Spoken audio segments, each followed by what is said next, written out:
Infini Radio, c'est ta web radio de proximité. Connecte-toi sur www.infiniradio.fr. Bonjour Dindigel. Salut à vous. Comment tu vas ? Très bien, on est arrivé, le soleil était... C'est vrai, tu nous as amené un rayon de soleil. Alors toi déjà tu es un rayon de soleil, mais en plus gentil, tu l'as amené avec toi, tu le connais, c'est ton pote. Peut-être. Alors on a déjà eu le plaisir de t'interviewer une première fois, c'était à Essonne en Seine en 2021. Exactement. Et à ce moment-là, je me souviens dans l'interview, tu nous avais parlé de ton Médiathèque Tour. Et je voulais savoir si tu le faisais toujours, ce Médiathèque Tour.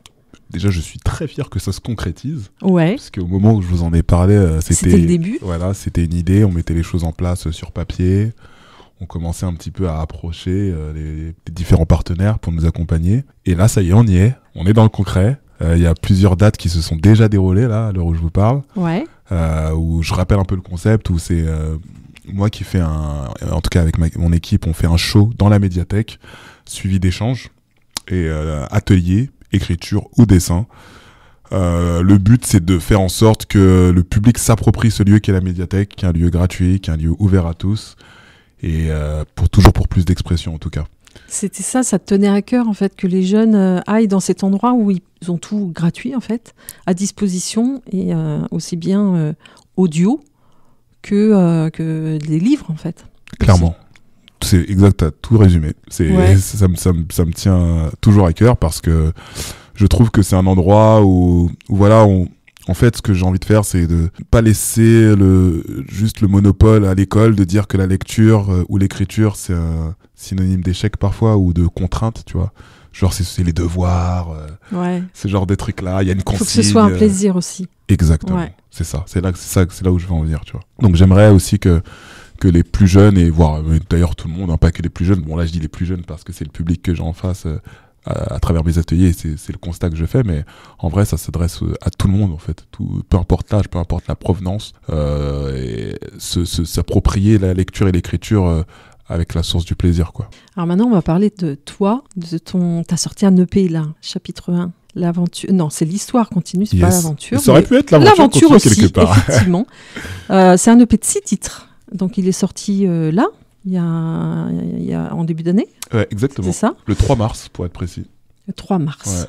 Ouais, c'est vraiment très récent. Ouais. Quel a été ton processus de création ? Où as-tu puisé ton inspiration ? Je suis parti de l'album précédent qui s'appelle Histoire vraie, du coup. Ouais. Où là, pour le coup, j'ai commencé un peu à me dévoiler et que j'étais assez sûr de ce que je voulais raconter, dans la forme aussi dans laquelle je voulais le faire. Donc j'avais un petit peu appréhendé tout ça sur ce premier album. Et puis, j'ai eu 40 ans, du coup. Oui, on a vu. Récemment. J'ai commencé à me poser des questions. Le cap. Voilà, j'ai passé le cap, tu vois. J'ai eu aussi des évolutions dans ma vie. J'ai eu un fils. Bref, il y a énormément de choses qui se sont... T'en parles dans une de tes chansons, ouais. T'en veux même d'autres. Ouais. on verra. Tiens, attends, je réfléchis quand même. Mais non, c'est tout ça pour dire que voilà, j'ai commencé un peu à faire une grosse introspection en fait sur qui j'étais, sur vraiment ce que j'avais envie de faire et ce que j'avais envie de communiquer aussi. Donc ça m'a pris énormément de temps, ces questionnements personnels. Et une fois que j'avais plus ou moins répondu à ces questions, parce que je pense que c'est pas encore terminé, mais j'avais un peu une ligne directrice de vraiment quoi toucher au niveau personnel, tu vois. Parce qu'Histoire vraie, je suis déjà dans cet état d'esprit où j'ai envie de défendre l'authenticité et le partage quoi qu'il arrive, et ça c'était ça mon cheval de bataille. Mais là au final j'ai raconté des histoires et je me suis dit qu'il était peut-être temps de raconter la mienne là au final. Oui, et vraiment on le ressent en fait dans l'EP, dans tous les titres, on sent que là tu parles de toi. Ouais. Et je pense que c'est peut-être la première fois de ma vie que où je suis autant centré sur ce que je connais de mieux en fait, à savoir moi-même. Mais peut-être que en fait je me suis aussi rendu compte que j'avais pas fait ces introspections auparavant, tu vois. J'avais une idée de moi-même qui était pas réellement en phase avec qui j'étais pour de vrai, tu vois. Et se poser ces questions-là, bon, parfois j'ai eu un peu de difficultés. C'est ça, je traversais des périodes pas forcément cool, tu vois, de fait de se questionner sur ces choses-là, parce que je me suis rendu compte que se questionner soi-même, c'est aussi questionner son environnement. Donc ça concernait pas que moi finalement, c'était aussi les personnes qui étaient autour, mon histoire, mon éducation même, tu vois. Donc ça quand même, finalement tu mets le point sur des choses un peu parfois qui peuvent être délicates pour toi-même. Mais je pense que c'est nécessaire parce que après, moi en tout cas, ce que j'en ai retiré, c'est que je me sentais mieux, plus en phase avec ce que je voulais faire et où je voulais aller. Et j'avais plus de sérénité en moi en fait au final. Et c'est ce qui m'a permis de produire cet album.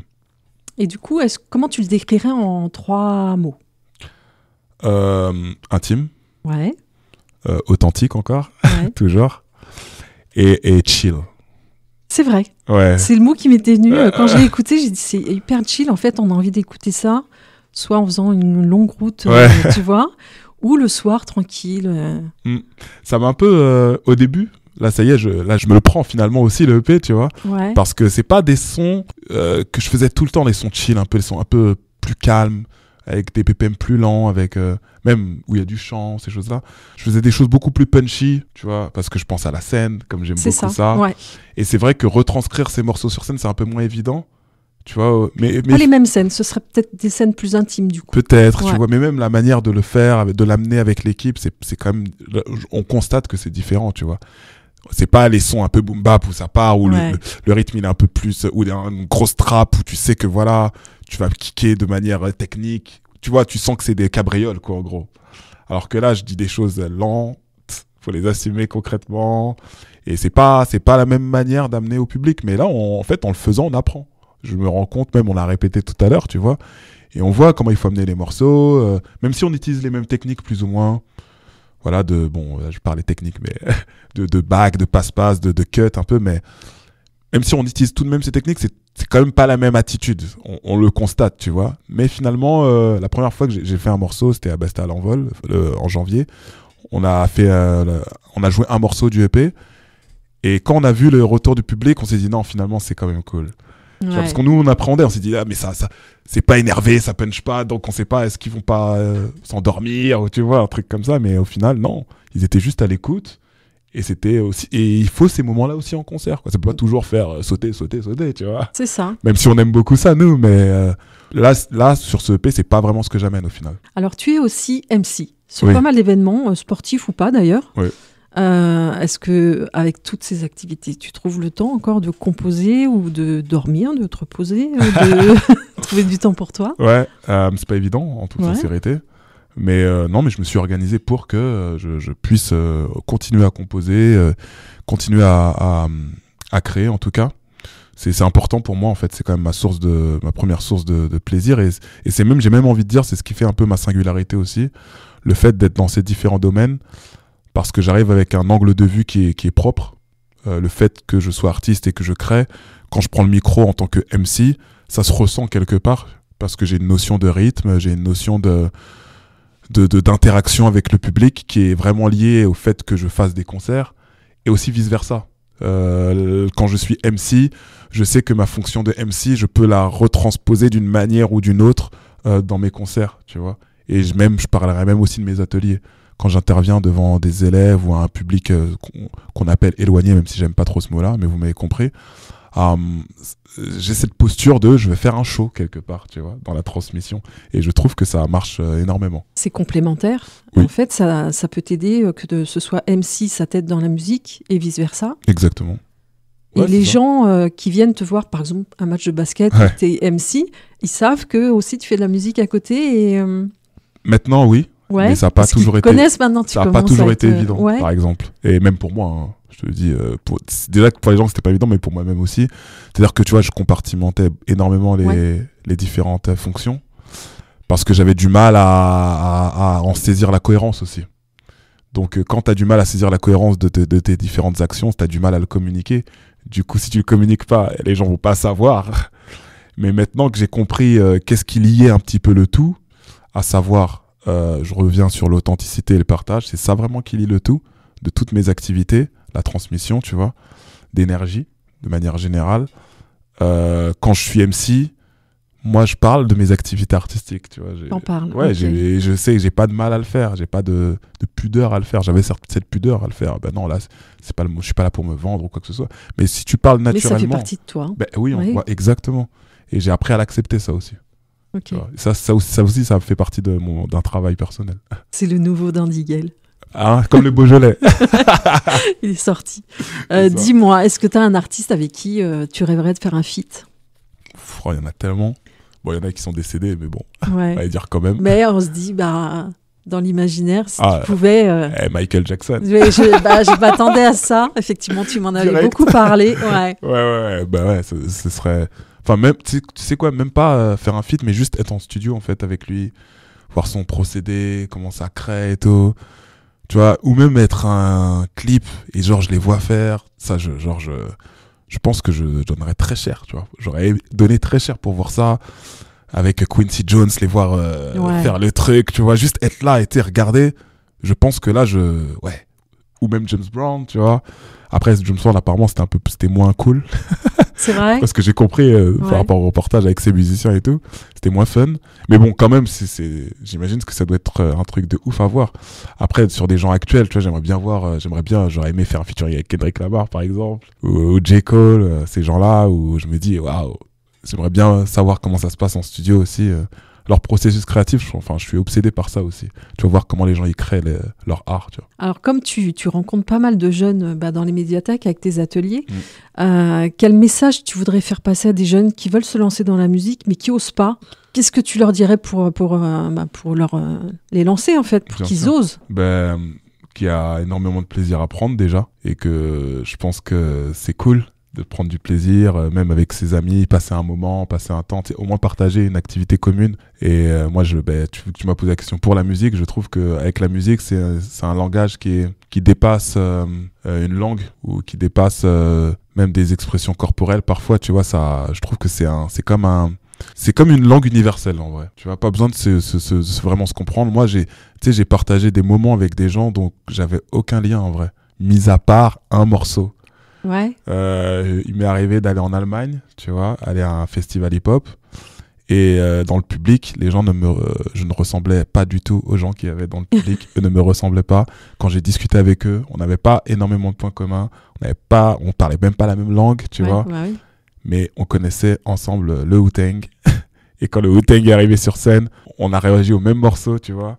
Et ça, c'est cool, ça, dans la musique. Ça rassemble. Ça rassemble. Ouais. Et à titre un peu plus local, pour quelqu'un qui a envie de se lancer, je pense qu'il va passer des bons moments juste à créer, tu vois. Peu importe où ça va. Mais juste le fait de créer, de chercher, il va se creuser la tête et il va rigoler, il va juste avoir des bons souvenirs à la fin au final, tu vois. Et ça n'a pas de prix, je pense. Et tes projets à toi, les prochains, parce que là, tu as sorti donc cette EP de 6 titres. Yes. Quels sont-ils? Toujours continuer à développer le Mediatek Tour. Ouais. Avoir plus de dates encore. On aimerait vraiment développer ça à fond avec l'équipe.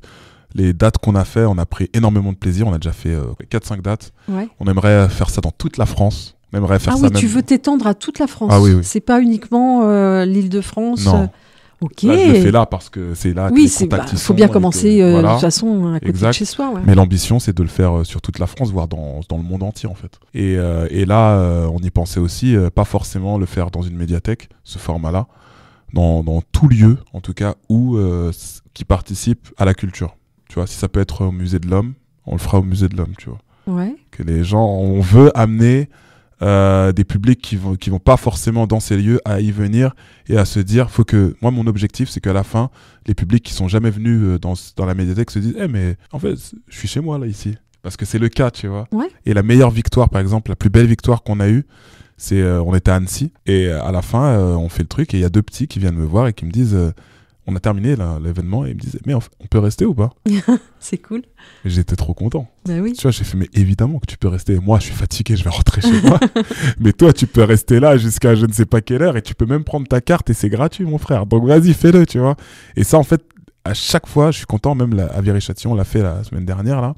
Et ben, il y a eu aussi ce questionnement où on me demandait mais on peut rester ou pas, tu sais, parce qu'ils pensent que Oui, une fois que tu as terminé ton atelier, ta prestation, ils pensent qu'ils doivent partir. En fait, voilà, c'est et ça. où ils pensent quand même que c'est terminé. Ils n'osent pas, ouais. Voilà, que ils sont juste venus pour ça. Et je leur explique non, c'est un endroit qui est là, qui est fixe. Tu peux rester, tu peux revenir. Voilà. Ouais. Tu vois, et vraiment, tu peux t'asseoir là et passer une après-midi. Et moi, c'est ma plus grande victoire. Super. On va continuer à faire ce Mediatek Tour partout. Donc, j'en profite d'ailleurs d'être ici. Tu t'adresses à toutes les villes. Exactement. Ouais. Si vous êtes chaud, si vous êtes chaude et que vous êtes dans le même état d'esprit, que vous partagez les valeurs que je viens d'évoquer, n'hésitez pas à prendre contact avec moi et on s'arrange. Ok. T'as des prochaines scènes, je crois que tu es à Boule Noire. Exactement. Tu peux nous expliquer les dates déjà, Ouais. tout, et si tu as d'autres scènes aussi. En tout cas, le 12 mai, à la Boule Noire, effectivement, parce que bon, je squatte les médiathèques, mais il faut faire des vrais concerts quand même. Oui. C'est quand même notre cœur de kiff, tu vois. Et la Boule Noire, on est content parce que bon, c'est une salle qui commence à avoir, enfin, qui a déjà un cachet. Oui. Ah ouais. Et pour nous, c'est un défi de la remplir. Je pense qu'on va le faire. J'ai confiance. En tout cas, le public me font des retours. Le public me fait des retours, franchement, que j'avais jamais vu. Tu vois. Donc c'était un coup de se livrer, de s'expérimenter soi-même. Mais là, je commence à en tirer les bénéfices. Tu vois. Il y a une line que je dis dans le morceau Histoire vraie où je dis les histoires vraies, c'est pas vendeur, mais pourtant j'en tire un bénéfice. Tu vois. Ouais. Et là, cette phrase, elle commence réellement à prendre du sens. C'est que je vois que moi, je suis pas là pour toucher le monde entier, en fait. Je suis là pour parler à des personnes à qui ça parle. Et déjà, si je fais ça, je pense que j'ai déjà gagné en vrai. Tu vois. Et là, je ressens qu'il y a des personnes qui se reconnaissent en mon discours, en mes valeurs. Ils sont pas 100 000, mais ça m'est égal, en fait. Moi, ce que je veux, c'est que déjà, on se reconnaisse et qu'on se trouve et qu'on partage un moment ensemble. Et la Boule Noire, c'est fait pour ça. C'est pour dire, regardez, on est là, on est ensemble et on va passer un bon moment, quoi qu'il arrive, tu vois. C'est ça que je veux, moi. Est-ce que tu as une scène qui te fait rêver, d'ailleurs ? Ouais. Ouais, j'imagine que oui. Plein, tu vois. Ouais, mais si Bon, l'ultime, après, la scène vraiment qui te... Tu te dis un jour, il faut que je le fasse, c'est mon but. L'Olympia, déjà. Ouais. Bon, c'est un peu cliché, mais bon. C'est juste avoir mon blaze en lettres rouges, tu vois. C'est ça. Je pense que c'est pas la plus grosse salle, mais symboliquement, faire cette scène, ça marquerait entre guillemets, un point de bascule ou en tout cas quelque chose où tu dis, là, il se passe quelque chose quand même. Tu vois, si tu fais l'Olympia, c'est que voilà, t'arrives à un certain stade où c'est cool, tu vois. Ouais. Et ça me ferait vraiment kiffer. Ensuite, j'ai pas vraiment d'autres idées, mais c'est vrai que ça, symboliquement parlant, je parle même pas que pour moi, en fait. Je parle même pour mon entourage ou ma famille. C'est une fierté, en fait. Ouais, tous les artistes qui passent à l'Olympia prennent une photo et l'envoient en général à la maman, évidemment, à la famille, quoi. Ouais. Ouais. Après, je l'ai déjà fait, l'Olympia, mais pas à titre personnel. Mais j'avais déjà ressenti, tu vois, alors que c'était même pas sur mon nom. J'étais dans le musical Madiba à l'époque. Oui. En 2018, on avait fait une tournée française et tout. Et du coup, il y avait les 2 dates à l'Olympia. On a fait à guichet fermé, tu vois. Et juste être dans les loges et voir toutes les photos et tout ça, déjà, je m'y croyais, tu vois. Alors que j'avais juste un rôle dans la troupe. Et mes parents ma mère était venue, ma femme et tout, beaucoup de gens de mes amis étaient venus. Et tu sais, eux-mêmes, tu sais, c'était même pas eux, j'étais dans une pièce et quand je prenais la parole, tu sais, ils me disaient qu'ils avaient des frissons, tu vois. Ouais. Les gars, t'es quand même à l'Olympia et tout. C'est ça, on ressent vraiment quelque chose de particulier quand on est là-bas. Ouais. Parce qu'en fait, je pense que c'est une salle qui s'inscrit dans le patrimoine de ce pays, tu vois. Donc, si t'es là, quelque part, t'es un peu sur le toit de quelque chose. Et c'est ça, c'est la sensation que ça donne, tu vois. C'est pas la plus grande salle, hein, mais juste, c'est ce qu'elle représente, en fait, qui donne tout cette envie autour. Donc, exactement. Ouais, l'Olympia. Mais bientôt, pour bientôt. Ouais. Didi, t'es prête ou pas? Juicy, il est derrière, il est déjà prêt. Il attend que ça. Il a juste il veut appuyer sur le bouton et on est parti. Quel est le titre que t'écoutes en boucle en ce moment? Ton titre du moment?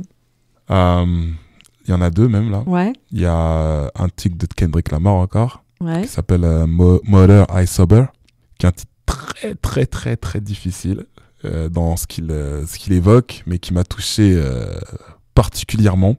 Et encore une fois, tu vois, c'est pas un son punchy au final. Ouais. C'est un piano-voix qui évolue comme ça, avec des cordes qui arrivent au fur et à mesure. Et lui, l'intensité de sa voix augmente au fur et à mesure qu'il traite du sujet qui est très grave. Et je pense que c'est un morceau que j'écoute tous les jours. Et un autre, c'était lequel l'autre? C'était un son de raga à l'ancienne, bon, un peu plus vieux, tu vois. C'était Chaka Demus and Players, ça n'a rien à voir. Murder, She Wrote. Je sais pas pourquoi, c'est un son qui date des années 90, mais des fois j'ai la pêche, je me le mets très souvent, pas tous les jours comme l'autre, mais ça arrive souvent dans la semaine que j'écoute Murder, She Wrote, je sais pas pourquoi. Bon, un son très très connu. Ah si, je sais pourquoi. Parce que j'ai vu le mec freestyler, refaire le son et après ça m'a remis dedans, du coup, c'est parce que ça me rappelle mon enfance et voilà. Est-ce que tu as un artiste, tu vas beaucoup voir les artistes sur scène, j'imagine, celui qui t'a mis une claque là dernièrement que tu as vu sur scène et t'en as pris plein la face? Bon, je sais pas, moi c'est dur. Je sais pas comment mettre plein tout ça, tu vois. C'est vrai? Ouais. Ah ouais? Je suis très exigeant. Il faut vraiment qu'il y ait tout qui... J'ai pas vu dernièrement quelqu'un qui m'a mis dehors tout, que tout ce que je souhaitais.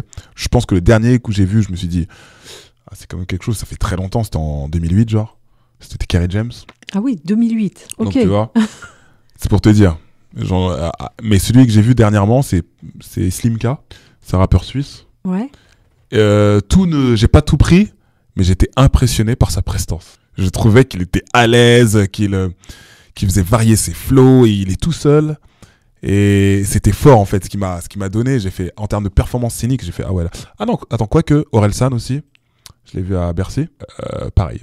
Très très impressionné par là c'est pas que lui, c'est toute la scénographie, toutes les moyens en fait mis en place. Ça m'a un peu, j'ai fait waouh, il y a des flammes partout et tout. Qu'est-ce qui se passe maintenant il a sur scène. Là le niveau est très très haut en termes de moyens, mais sa performance elle est aussi très très haute. C'est-à-dire il a jamais fourché sa langue quoi. Tous les textes il les rappe du premier mot au dernier mot, et on sait que sur certains morceaux il débite quand même, et il fait ça pendant 2 heures. À un moment il est par terre, il rappe, et genre jamais, il y a pas, si tu connais ces sons, tu sais que jamais il se foire. Ouais. Et là tu dis c'est une machine. C'est une machine. Et ça m'a impressionné quand même. Mais après en termes d'émotion et tout, le Kerry James il avait fait à l'Élysée Montmartre il me semble, il avait une intro incroyable, je me rappelle encore, c'était au temps à l'ombre du show business, et il était très charismatique comme ça, très sombre. On aurait dit un Black Panther, tu vois, débarquant sur scène et tout, tu vois, il faisait flipper presque. Mais tu sais, c'est le film d'horreur que t'as envie de voir, tu vois ce que je veux dire? Enfin, t'as des frissons et tout, et même quand il était habillé avec son backer, c'était incroyable. Il y avait beaucoup d'invités. Tu sais quoi, même Grand Corps Malade, il avait un morceau avec Grand Corps Malade et Zao. C'est pas des artistes que j'écoute de ouf, je vais pas te mentir. Ouais. Mais j'avais apprécié leur prestation. Je trouve que c'était bien amené, tout ça. Et je sais pas, il y avait tout un état d'esprit que j'avais kiffé. Et je trouve qu'il est très, très, il est très fort. Ouais, c'est un des meilleurs sur scène. En tout cas, dans le rap, c'est un des meilleurs que j'ai vu sur scène. Lui, Sayan Supakro aussi, bon, c'est un peu plus ancien. Et faut pas oublier Sefiu, qui n'est plus actif. Mais sur scène, je l'avais vu et c'était une pièce de théâtre, en fait. Ça veut dire que tout était, voire pour certains, on en a discuté avec des potes, voire trop millimétré. Ouais, c'est ça, trop carré, trop là, c'était calculé. Ouais. Mais j'avais apprécié quand même. Ça veut dire que là, vraiment, l'interaction, elle était très limitée. Mais par contre, ils savaient ce qu'il allait faire à la 3 minutes 2. Ça se sentait qu'ils avaient fait ça longtemps et c'était impressionnant à voir. Ouais. Mais quelqu'un que j'aimerais voir, je sais qu'on en parlait tout à l'heure, c'est M sur scène. Oui. M, j'aimerais beaucoup le voir parce que j'ai vu à la télé et j'ai toujours... Ah non, attends. Ça y est, t'en as non, il y en a un que ça y est, qui m'a fait kiffer. Comment il s'appelle déjà? Ce son, il passe dans les... Putain, je suis fan de ce mec-là. Il est français en plus. Il a fait le clip de Rihanna et Drake. Je donne des indices. Woodkid. Purée. J'ai failli dire l'autre mot, mais purée. Quelle claque. Non, je pense que en fait, c'est lui la dernière claque. Ouais. Woodkid. Tu vois? Tu vois qu'on peut te mettre une claque quand même. Non, mais là, c'était vraiment chaud. Ouais. L'orchestration et tout ça. Parce que moi, je pensais pas qu'il allait faire... Tu vois, vous voyez un peu le son de Woodkid, à quoi ça ressemble et Non. tout? Ok. En fait, il y a eu beaucoup son qui est passé dans les pubs. Tu le connais, mais tu sais pas peut-être que c'est... Oui, certainement, ouais. C'est un son qui passe très très souvent dans les pubs. Et en fait, il y a une orchestration incroyable. Il fait tout. Il chante, il fait les clips. C'est un artiste complet, tu vois. D'accord. Et c'est un Français en plus. Cocorico. Et du coup, il fait le Zénith. Vas-y. Et il a fait quoi, le clip de Rihanna, c'est ça? Il a fait le clip de Rihanna et Drake. Ah ouais. Il fait un truc en noir et blanc très souvent. Et il a un morceau qui s'appelle Run aussi. Enfin, et un morceau qui est très connu, qui est repris par énormément de pubs, dont Diesel, tout ça. Enfin bon, bref, plein de pubs. Et moi, j'adorais, j'ai acheté le bouquin et tout. Parce qu'il a un symbole avec 2 clés et tout ça. Je suis allé comme un vrai fan, tu vois. Mais j'ai pas regretté. Avec des grosses caisses de drums sur les côtés. T'as vu? C'est pas les mecs qui tapent comme ça ensemble et tout. Il y a tout un orchestre qui rejoue toutes les harmonies. Mais genre, t'as l'impression que t'es dans Game of Thrones, tu vois. Qu'il y a des chevaliers qui vont débarquer. C'est un truc de ouf. Et lui, il chante archi juste. Non, incroyable. Woodkid. Après, il se la pète un peu, mais il est trop fort. Ouais, mais il peut se permettre. Franchement, il peut. Ouais. Un jour, il a mis sur Twitter, il y a un mec qui l'avait invectivé, tu vois. Il a fait, à quand tu fais une collaboration avec les rappeurs français et tout? Et lui, il a fait, pardon, mais je suis occupé avec Rihanna, là. Ah. Bon, après, tu vois, ça paraît, genre, je me la raconte, mais Mais il a dit ça en rigolant, mais Mais moi, en vérité, c'était Mais c'est ça, la mais- vérité. mais Il ouais. était avec Rihanna. il a fait, gars, tu me parles de Nekfeu, gros, je suis avec Drake, là. J'ai fait, le salaud. Alors, Dandigel, si tu pouvais avoir un don ou un talent particulier ou même un super pouvoir pendant une semaine et seulement une semaine, ce serait lequel et pourquoi? Oh, il y en a deux. J'aimerais bien Ouais. être invisible. Tu sais, me Ouais. permettre d'être invisible des fois et tout. D'espionner? Ouais, non, mais juste pour voir, tu vois, être dans des endroits, tac, tac, tu sais, t'es en mode invisible et tout, ça doit tuer. Aller dans des endroits sans être vu, je pense que c'est fou. Et l'autre, c'est voler. Ouais. Tu vois, comme un oiseau. Oh, tu es en retard. Enfin, te déplacer, en fait, en volant, c'est ça? Ouais, ouais. Pouvoir aller d'un endroit Ouais, à un exact. autre. Ouais. Exact, tu vois. Là, tu vois, j'étais à Paris, tac, je vais à Viry. Bon, ben, le métro, il a 28. Vas-y, tranquille, je fais ça par le ciel. Et tac, je me mets ma grosse doudoune et j'y vais en mode Son Goku, tu vois. C'est le top 1 de mes réponses sur ce genre de Ah bah, questions. j'imagine. Ouais. Et en plus, ce que je dis, c'est tellement écolo. Aujourd'hui, si Ouais. on pouvait se déplacer comme ça ou voler, ce serait bon pour la planète, en fait. J'ai une dernière On y aurait dans le question. ciel, quand même, si tout le monde pouvait le faire. Ouais, après, on serait nombreux là-haut. Ouais, il y aurait peut-être des embouteillages là-haut, Ce du serait un coup. bordel. Ouais. Puis avec le kérosène, remarque, c'est peut-être pas bon avec le Ouais, kérosène, ouais, c'est je peut-être suis pas pas un sûr, bon truc. finalement. J'ai une dernière question pour Vas-y, toi. vas-y. Quelle est la question qu'on ne t'a jamais posée, mais que tu aimerais bien qu'on te pose? Elle est dure, cette question. Ouais. Waouh, je vais essayer de trouver l'inspiration. Ah, Tandiguel. Ça te fait quoi de savoir que tu vas être une superstar très bientôt? Bah, c'est pas facile à gérer, tu sais. Je m'y fais tous les jours. Voilà. Bah, merci beaucoup, Dandigel. C'était super chouette de t'avoir. Mais merci à vous pour l'accueil, c'est Et, toujours cool on d'être te avec souhaite plein de bonnes choses, plein de scènes après la boule noire. vous. Yes, merci beaucoup. On rappelle, c'est au mois de mai, Le 12 mai, le 12 mai, Ouais. la boule noire. vous êtes Et- invité au passage. Hein. Super. Vous êtes là. Hein. On va voir, on va essayer, voir si on est dispo. Et c'est avec plaisir en tout cas. Et ben, merci beaucoup. Merci à vous.